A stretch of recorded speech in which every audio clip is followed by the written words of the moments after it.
Welcome, everyone. The Middle East is experiencing many changes in the balance of power. While the world is waiting for Iran to return to the negotiating table, we have begun to see some signs of calm between Saudi Arabia and Iran. Meanwhile, Israel is watching these events unfold and taking into account the dangers that the Iranian regime may pose to it and its neighbors in the region. Lebanon is on the brink of bankruptcy. Most of its citizens see no other alternative to confronting the crisis but fighting corruption and correcting the internal situation, which is known to overlap between the state's authority and the strength of the pro-Iran Hezbollah. Of course, there is nothing new about the crisis in Yemen, and the Egyptian-Ethiopian crisis is heading towards further escalation in parallel with the rapid changes in the political situation with Sudan. The Syrian regime is steadily approaching normalization with its Arab neighbors without being held accountable for its numerous crimes against humanity, while Turkey clings to its positions of rejecting Bashar al-Assad's regime. Granted, the biggest question remains whether and what a viable alternative to Assad would look like. Meanwhile, the US administration continues to present an air of calm amidst the chaos that is unraveling internationally. Russia continues imposing its presence in the Middle East in a way it has never done before. To discuss some of these issues and their impact on the strategic interests of the United States, I am pleased to host on this episode of our guest, Admiral John Miller. Vice Admiral John W. Fozzie Miller is a retired member of the US Navy. He serves as president and CEO of the Fozzie Miller Group. Previously, he served as head of the US Naval Forces Central Command until 2015, a role that included commanding the combined maritime forces and the Fifth Fleet of the United States of America. Admiral Miller, welcome to Newslooks. Thank you, Adele. It's good to be with you today. Thank you so much. It's an honor to have you. So I want to jump to some questions here. I wanted to ask you first, given your long experience working in the Middle East, what is your assessment of the situation currently undergoing in the region? Well, the region has always been volatile. It always has been in some sort of a transformation. As we know it, certainly, let's say since the end of World War II, and really even before that. So it's an area that we continue to be and should continue to be mindful of and what's going on.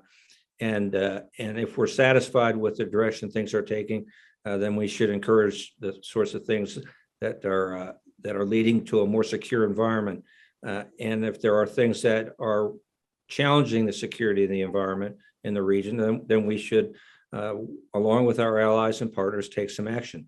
So I think now we are looking at a very interesting time, really based on the fact that the United States and the NATO allies have recently concluded operations in Afghanistan in a less than graceful way. And I think that that less than graceful exit from Afghanistan provides or presents challenges to the United States, challenges to our regional partners. And I think it also presents potential opportunities for nations that we wouldn't necessarily find beneficial to have increased influence in the region. China, Russia, both of whom are acting very aggressively. I'll talk a little bit more about Russia, but also malign behavior from states like Iran, who I think sees an opportunity in the region, along with some potential challenges that they themselves face, having an unsecured, ungoverned nation on its border in Afghanistan. And then, of course, there's always opportunity for terrorists, whether they now meet and live and train and breed in Afghanistan again, or they just take the opportunity to decrease the security in the region. They're likely to do so. And many of these organizations, as you know, have international reach. They have global reach. And so it's not just a concern if you're living in Afghanistan or if you're one of the Gulf states. It's also a concern if you're living in the United States or Canada or Indonesia. So this is an opportunity or a time where we ought to be more interested and more engaged in the region than less interested. And what challenges us, of course, is the fact that the Chinese are very aggressive on a global scale today. And we have to acknowledge the fact that they have counter-piracy operations that have been ongoing for more than a decade, well more than a decade, off the Horn of Africa. They're also present in the South China Sea. We just saw them launch a hypersonic missile that's capable of delivering a nuclear weapon. So we tend to be challenged by what China is doing. We're also challenged by what Russia is doing, not only in the North Atlantic, but also in the Mediterranean. The takeover of Crimea gives them a year-round warm water port, access to the ports in Syria, both airports and seaports, gives them a direct route from now the Crimea right into the Eastern Mediterranean. And they're taking advantage of that, and they're taking advantage of the uncertainty that regional partners feel about whether or not the United States is a regional partner. We need to be doing things to assure them that we are a responsible partner and one that they want to team with.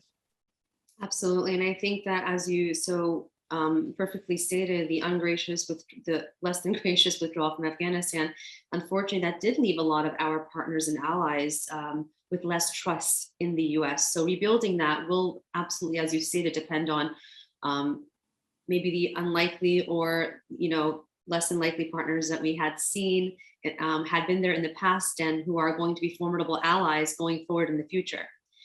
So we'll have to see how this and the next administration deal with that. Speaking of which, you were one of the first to warn about President Biden's policy towards Iran. Can you please explain the dangers of this policy and its impacts on American interests? And what are the alternatives, in your opinion? If we can go back to the original JCPOA, Joint Comprehensive Plan of Action, the agreement between Iran and the P5+1.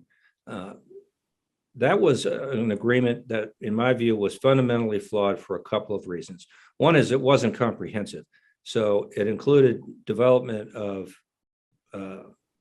nuclear material, so the enrichment of uranium, but it didn't include in any comprehensive way any sort of ban on ballistic missile activity, or in a comprehensive way any sort of limitations to the malign activity, much of it asymmetric, much of it intended to be not for attribution, that Iran typically engages in. And they have been engaging in that behavior in a cyclic way up and down since the original agreement was signed. The biggest flaw with the original agreement was it wasn't a treaty. And so it didn't require the Congress of the United States to sign up to it. It was something that was done between the administration, the Obama administration, and the United Nations, which has no legal basis then within the United States. And it allowed the next president, President Trump, to simply cancel the agreement. I didn't think that was the best course of action, to be perfectly honest. I thought there was an opportunity to expand on the JCPOA with the partners that we had signed the agreement with in order to rein in some of the other malign activity from the Iranians. But making the agreement and then canceling the agreement, and that was another graceless exit, quite frankly, makes it almost impossible for Iran to say, yes, we'll consider that. It makes it very difficult for our European partners to say, yes, we would consider additional sanctions on Iran based on where we are at today. So you can't just undo what was done. And when you go back to the table and the desire is on the US side to be able to reinstitute the agreement, now we are dealing from a position of weakness with the Iranians. And that's never a good recipe for success. So I think we want to continue to make it clear that our interest is in having Iran that does not possess nuclear weapons. And I think we start anew, we start afresh. We have to incentivize the deal with measures of success for Iran. So if they behave in a way the whole world wishes them to behave, then they'll receive some credit for that. But if they don't, they'll receive additional sanctions. And then when that agreement is reached, we, the United States, treat that as a treaty agreement. It gets voted on in Congress. up or down. And if it's passed, it becomes part of U.S. law. And that gives the Iranians and our allies, frankly, the kind of assurance that they need in order to enter into the new negotiations with us. So if we just try to undo what was done, we'll not be successful. We've seen Iran in an asymmetric way in the Arabian Gulf, where they're putting limpet mines. They're actually seizing ships as if they were pirates. They're blowing things up. They're attacking Saudi oil facilities, either directly or through surrogates. So if we want to curb that behavior, then we have to have a firm line, but it has to be an honest line on our part that we intend to enter into a formal agreement where Iran never has the opportunity to develop nuclear weapons. Thank you so much. And if I may add, maybe this is an analogy that's fitting. I guess that re-entering the JCPOA is like going back to a toxic ex. And it's like, it's going to be abusive, it's going to be bad. Yeah. It's like, how many more times do you have to take the abuse until you learn the lesson? That's how I see it. So it's a great analogy. Thank you. I wanted to ask you next, do you think that the appeasement initiatives that are occurring between some Gulf states and the Iranian government regime are a natural result of US policy towards Iran since the Biden administration took office? With an understanding that all nations act within their own best interest. If you're one of the GCC nations, for example, and you look at what happened in Afghanistan, you look at what happened in Hong Kong, you look at the failure of the US to respond in any sort of reassuring way, it would seem sitting in their capitals, whether it be Riyadh or Manama or someplace else in the GCC, that they're not as likely to be protected by the United States from Iran as they once might thought they would have been. And so that requires them to say, okay, what are we going to do to improve our own security situation? Some of that, as I think the audience is well aware, is the GCC nations are modernizing their forces. And in particular, the Saudis and the Qataris and Emiratis are modernizing in a big way, as are the Bahrainis, which is one response. But there's also a diplomatic and economic piece to this as well. And I think that many of those nations feel their best move is to ratchet down the tensions between their countries and Iran, because that creates a more secure environment in the region. And now there's a danger to that, because at some point there's pragmatic diplomacy that goes on, but it eventually finds its way around the bend to appeasement. And suddenly these nations will potentially find themselves in a position where they have to act in order to appease Iran so that they can continue to have the secure environment. That's not advantageous for those nations. It's not advantageous for the region. It's not advantageous for global trade. And so it potentially has an impact. But we should not be surprised that that's at least one line of effort some of these GCC nations are willing to take because they feel they must. Yes, and we touched upon this a little bit earlier, but I wanted to ask you if you think that a nuclear Iran in which the regime acquires weapons of mass destruction is only a matter of time.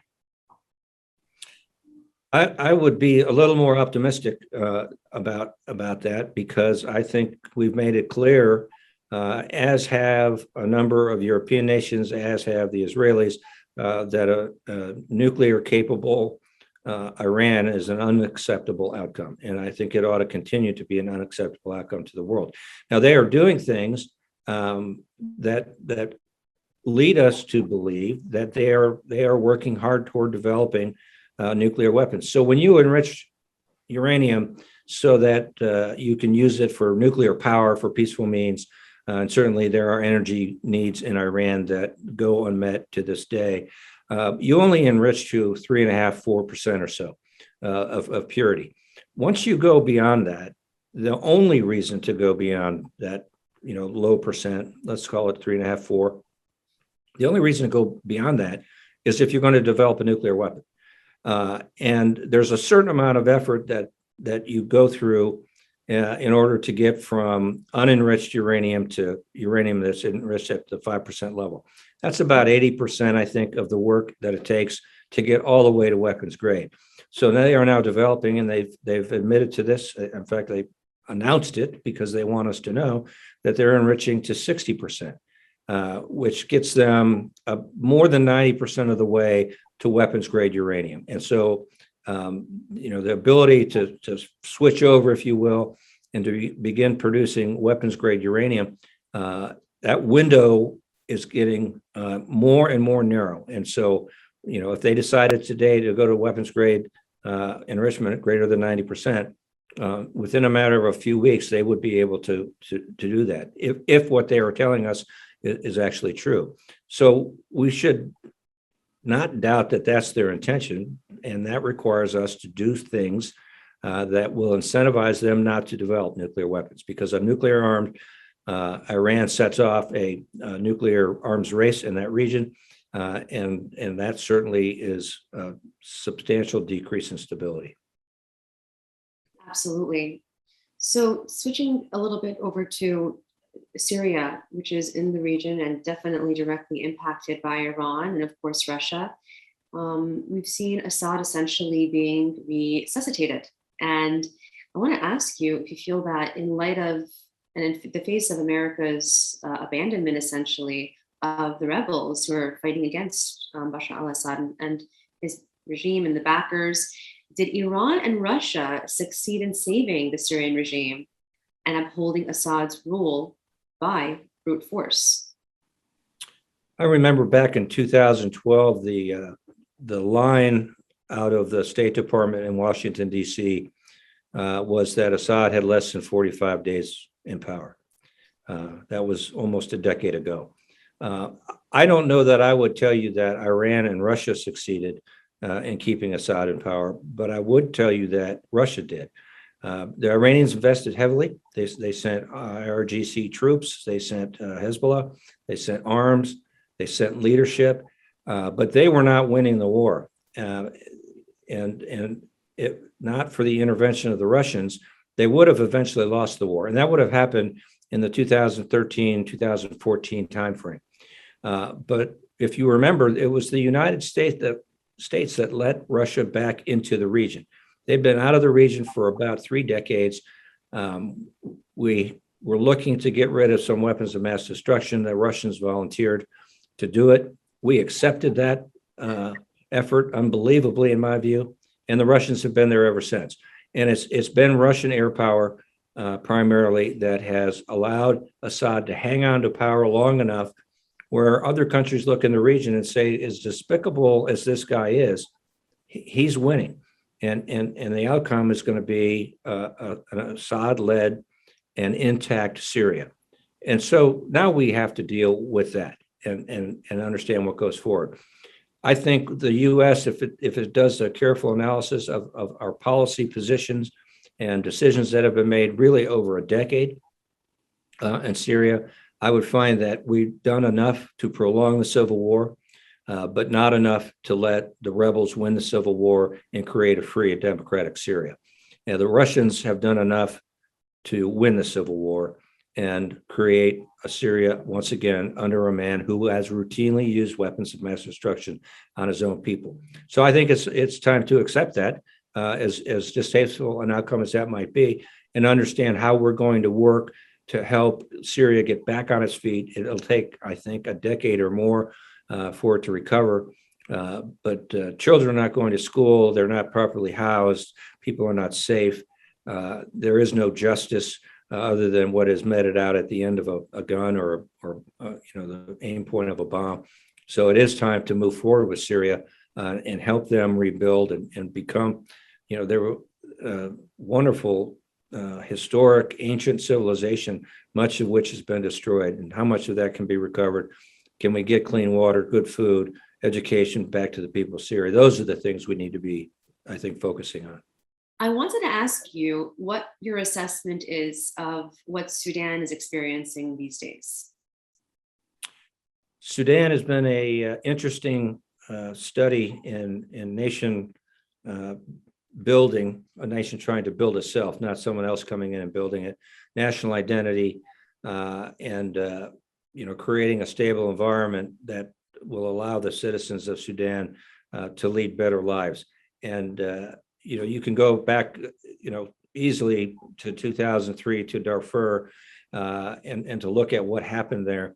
One of the things that I think is important to realize, Sudan is an enormous country. When you look at it on the globe, it doesn't look that big, but you can put Texas inside the Sudan a number of times and still not fill it up. So when people asked back in 2003, why aren't we doing anything in Darfur? It was, the edge of the world. Even with modern airplanes, there were no airports to land your airplanes at. And there were no resources that would allow you to build those airports. So it's a very complex problem. One of the challenges the U.S. faces is understanding if a coup has in fact occurred. It certainly looks like it's been a military coup. I think the military has struggled in Sudan to find its appropriate place within the government structure, and the fact that they've not found that right place. They've not been able to align with the sovereign council and the sovereign powers in a peaceful and amicable way, is what leads us to the situation that we're in today. Unfortunately for the Sudan, if we declare that a coup has taken place, then we are restricted by our own laws from providing aid or comfort or foreign military sales, all the things that we would like to do in a normal case to help stabilize a country that's in need of stabilization. So we're in the middle of a chapter on the Sudan, and it's not going well in this particular chapter. But I think as we get further into this chapter, we're going to find more challenges, including, most importantly, access to good food and good water for the Sudanese. The last point you just made right there is critical. Thank you for noting that for the audience. I don't think a lot of people knew that. So thank you. Do you think that the water crisis, if I may ask, between Egypt and Ethiopia over access to the Nile River is essentially a time bomb that may end up ravaging the whole of the Middle East? It's a difficult issue. And I would also like to bring in the Sudan as part of this, because the Ethiopian Renaissance Dam is built, as everyone knows, on the Blue Nile. It's within a couple dozen miles or kilometers from the Sudanese border. Ethiopia has a need for greater electricity so they can modernize. Hydroelectric power is a great clean source of energy. But if somebody downriver needs that water, and the Sudan does to a certain extent, and then of course Egypt is totally reliant on the Nile, so it's a significant issue. This is an issue, and we will see more and more water issues pop up over the next decade or two. As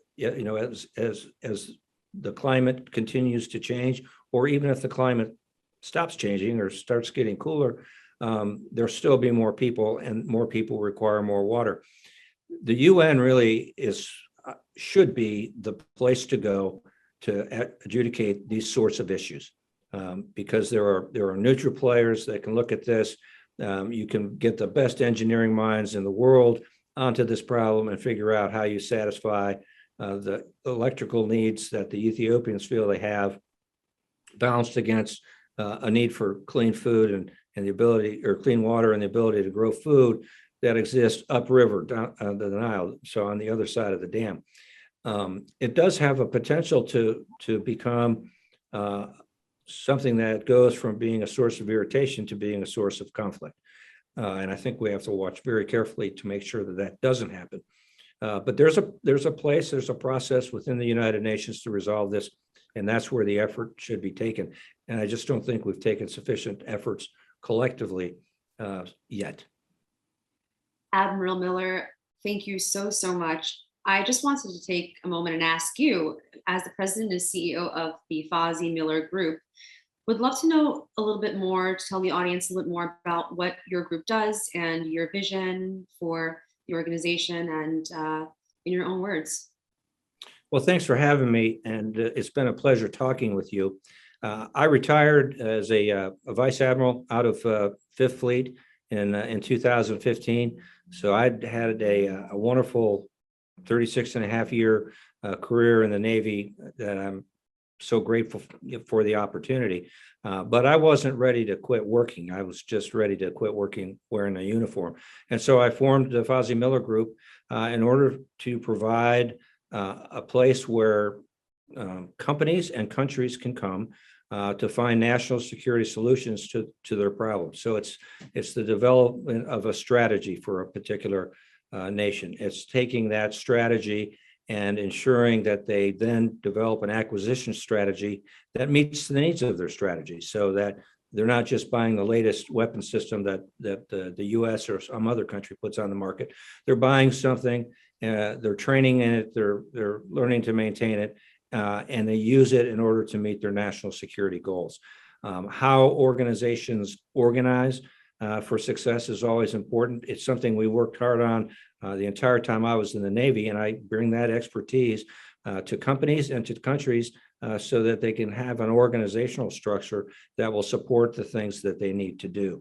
And that's everything from logistics to strategy development to policy influencing, because in our military, our job is to provide our best military advice to our civilian leaders. And so you have to develop a military community that's capable of that, which means they're educated, they've been out and about in the world and understand it, and they can provide that kind of best military advice. So that's what we do at the Fozzie Miller Group, and we're having a great deal of fun doing it. I love it. Admiral Miller, thank you so much for accepting our invitation. We're so happy to have you on to hear a valuable analysis. And thank you for your service, both in uniform and now out of uniform, your continued service to our country and its people with the Fozzie Miller Group. Really an honor to have you on, and look forward to having you on again. I also want to take the time to thank everyone for watching this episode of Our Guest. Do not forget to click the like button and subscribe to our channel. I'm Adele Nazarian, and we'll see you next week.